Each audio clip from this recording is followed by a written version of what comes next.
Mike of Mike's Bags. Today I'm reviewing Hy-Byrd by BagDaddys.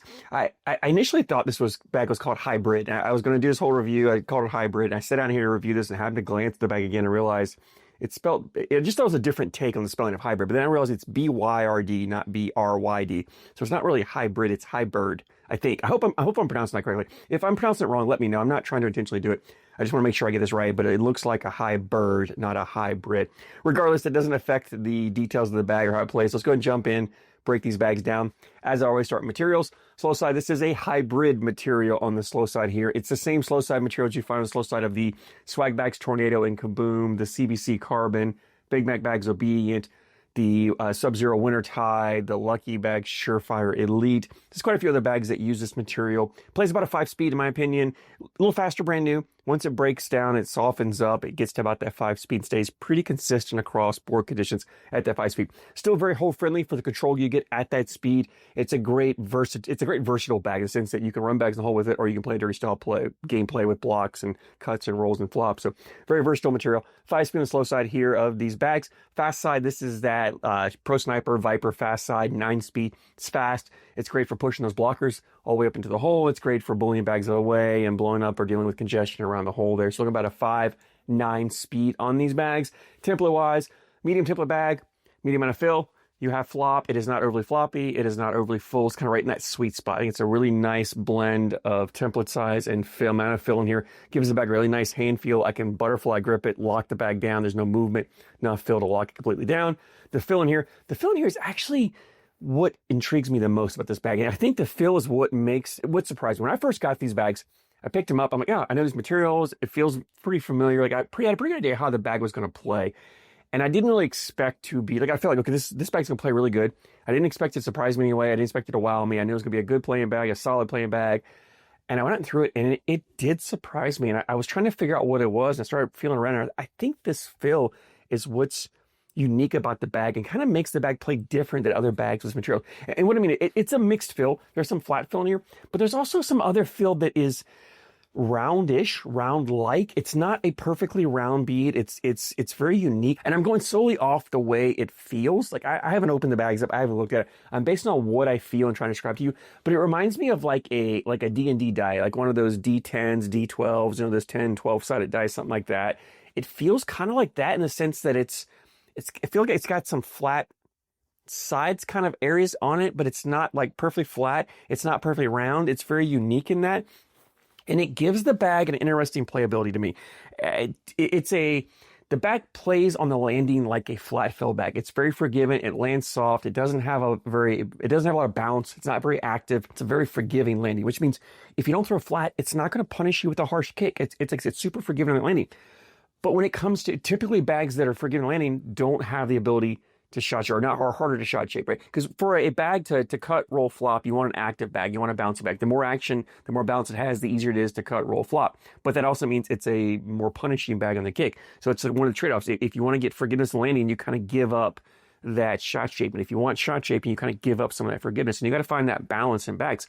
But what BagDaddys has done here, and with this fill, and I think it's really about the fill, is the bag has forgiveness landing, but it also has the shot shaping capabilities. And it just shocked me. I did not expect that when I started throwing this bag. I don't know how really best to explain it to you other than it's a forgiving bag in the landing, not a very punishing kick, but it still is very shot shapeable. It cuts, rolls, flops, does it really well. I was surprised with it. I was blown away. It's definitely a bag that if you ever get a chance to throw it, I would recommend throwing it, not just a round or two, but maybe go throw a game or two with it.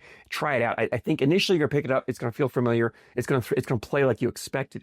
But the more you throw it, the more you realize it can do a lot of things that you aren't expecting it to do, and it does it really, really well. And these bags are also TCL stamps. You play in the TCL, you can throw these Hy-Byrds. Let's go ahead and jump in and let's talk more about that playability on these bags. And it's a versatile bag. One of the reasons I love this material, and a lot of people love this material, is the versatility. And I mentioned it kind of when I was talking about this, is it's a material, if you want to get up and just run bags in the hole, you can just do that. You can put your 4 bags in, outscore your opponent, get your 12 points, and go round around that way. Material, even though it has control to it, it's still pretty hole friendly. For a 5-speed material, it does a really good job around the hole of dripping in. I found that bags up by the hole weren't hard to collect in. If they kind of get up there and set. They weren't hard to take in, so the bags would drip in really nicely. I didn't find myself leaving a lot of bags up there unless I just missed my shot altogether. So definitely a bag that wants to find its way in the hole.